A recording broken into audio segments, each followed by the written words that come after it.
तो नमस्कार बच्चों, आज के इस वीडियो सेशन में मैं आप सभी का स्वागत करता हूं। बच्चों, आज के इस वीडियो के माध्यम से जो हमारा चैप्टर है विलियन, इसके जो प्रमुख कुछ बहुविकल्पी प्रश्न हैं उनको आज हम यहां पर सॉल्व करेंगे। तो आप मेरे साथ साथ प्रश्नों को पढ़िए, उसके जो 4 आंसर यहाँ पर दिए हैं उनको आप ध्यानपूर्वक पहले पढ़िए, फिर जो सही आंसर है उसे बताने का प्रयास करेंगे। तो सबसे पहला प्रश्न, जैसा कि आप देख पा रहे हैं, गैसों का द्रव में विलेयता का जो नियम था वो किसने दिया था? वॉन्टाप ने दिया था, बर्कले ने दिया था, हेनरी ने दिया था अथवा बायल ने दिया था।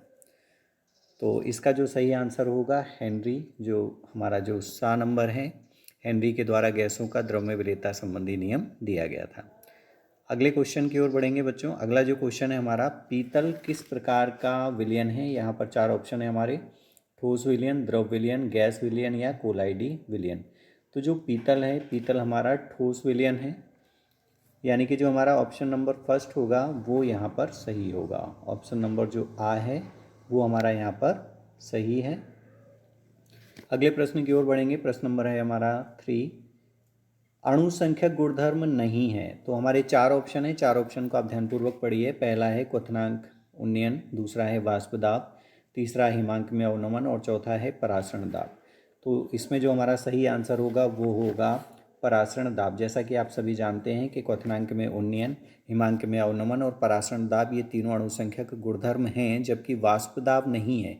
जबकि वाष्प दाब में आपेक्षिक अवनमन यदि होता तो वो यहाँ पर आंसर सही होता। प्रश्न नंबर 4 की ओर बढ़ेंगे। 1000 ग्राम विलायक में उपस्थित विलेय के मोलों की संख्या को क्या कहते हैं? 4 ऑप्शन है आपके पास, मोलरता, मोललता, नॉर्मलता और फॉर्मलता।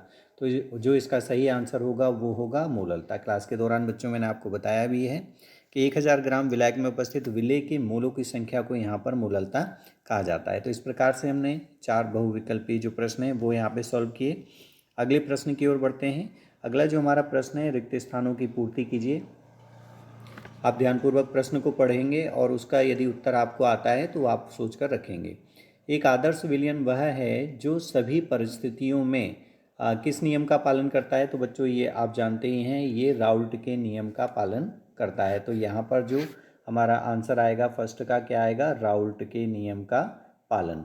राउल्ट के नियम का यदि कोई विलयन पालन करता है तो वो किस प्रकार का विलयन होता है? वह एक आदर्श विलयन होता है। दूसरे क्वेश्चन की ओर बढ़ेंगे। विलयन जिनके परासरण दाब समान होते हैं किस प्रकार के विलयन होते हैं? तो ये भी आप जानते हैं, विलयन जिनके परासरण दाब समान होते हैं वे समपरासरी विलयन होते हैं। क्या होते हैं? समपरासरी विलयन होते हैं। उन्हें हम समपरासरी विलयन कहते हैं, जिनके परासरण दाब यहाँ पर समान होते हैं। अगले क्वेश्चन की ओर बढ़ेंगे। अणुसंख्यक गुणधर्म विलयन के निश्चित आयतन में खाली स्थान के कणों की संख्या पर निर्भर करता है। तो इसका भी आंसर आपको पता है, ये विलेय के कणों की संख्या पर निर्भर करता है। जो हमारा तीसरा नंबर का क्वेश्चन है, इसमें खाली स्थान में क्या आएगा बच्चों? विलेय के कणों की संख्या पर निर्भर करता है विलेय। अगले क्वेश्चन की ओर बढ़ते हैं। क्वेश्चन नंबर 4, खाली स्थान विलयन में निश्चित ताप पर विलेय की और मात्रा नहीं घोली जा सकती। तो बिल्कुल, जो संतृप्त विलयन होते हैं, संतृप्त विलयनों में हम विलेय की और अधिक जो मात्रा है वो यहाँ पर नहीं घोल सकते। तो जो हमारा क्वेश्चन नंबर 4 का जो आंसर होगा वो होगा संतृप्त। क्वेश्चन नंबर 5 की ओर बढ़ते हैं। क्वेश्चन नंबर 5 है हमारा, अर्धपारगम्य झिल्ली से केवल खाली स्थान के अणु पार हो सकते हैं। तो बिल्कुल आप जानते हैं, अर्धपारगम्य झिल्ली से केवल विलायक के अणु जो होते हैं वो पार हो सकते हैं।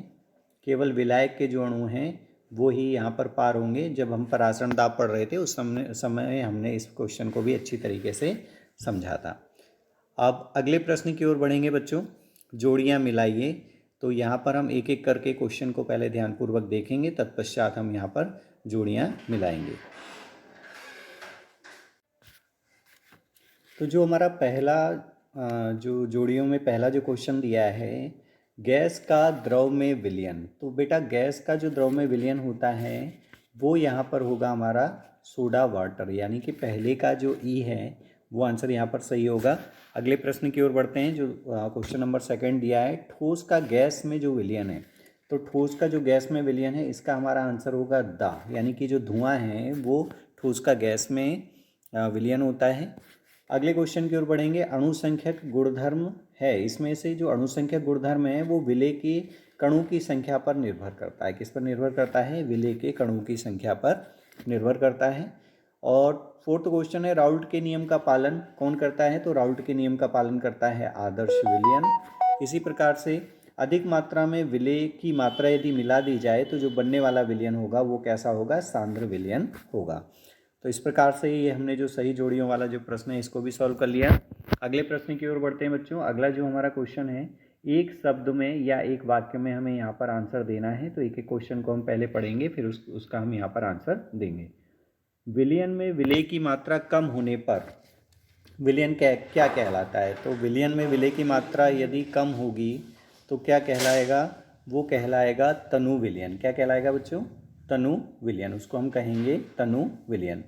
अगले क्वेश्चन की ओर बढ़ेंगे। अगला जो हमारा क्वेश्चन है, प्रति लीटर विलयन में विलेय के ग्राम तुल्यांकों की जो संख्या है वो क्या कहलाती है? वो कहलाती है यहाँ पर तुल्यांकी चालकता। क्या कहलाती है? तुल्यांकी चालकता कहलाती है। अगले प्रश्न की ओर बढ़ते हैं। क्वेश्चन नंबर 3, गुण जो विलेय के कणों की संख्या पर निर्भर करता है। तो बिल्कुल आप जानते हैं, इसे हम कहते हैं अणुसंख्यक गुणधर्म। क्वेश्चन नंबर 4 है विलयन। तो जो हमारा क्वेश्चन नंबर 4 है, विलयन के किसी घटक के मोलों की संख्या तथा विलयन के सभी घटकों के मोलों की संख्या के अनुपात को यहाँ पर कहा जाता है मोल प्रभाज। यानी कि क्वेश्चन नंबर हमारा जो 4 होगा उसका आंसर होगा मोल प्रभाज। अगले प्रश्न की ओर बढ़ेंगे। प्रश्न नंबर जो 5 है, प्रश्न नंबर 5 कह रहा है, विलयन जो बिना संगठन बदले एक ही ताप पर आश्रित होता रहता है उसे हम कहते हैं स्थिर क्वाथी मिश्रण। क्या कहा जाता है बच्चों? उसे स्थिर क्वाथी मिश्रण। तो इस प्रकार से जो हमारा चैप्टर था विलयन, उसके जो प्रमुख विकल्पी बहुविकल्पी जो प्रश्न थे वो आज हमने इस वीडियो के माध्यम से, इस सेशन के माध्यम से हमने यहाँ पर उनका अध्ययन किया। अब मिलते हैं नेक्स्ट वीडियो में। Thank you very much.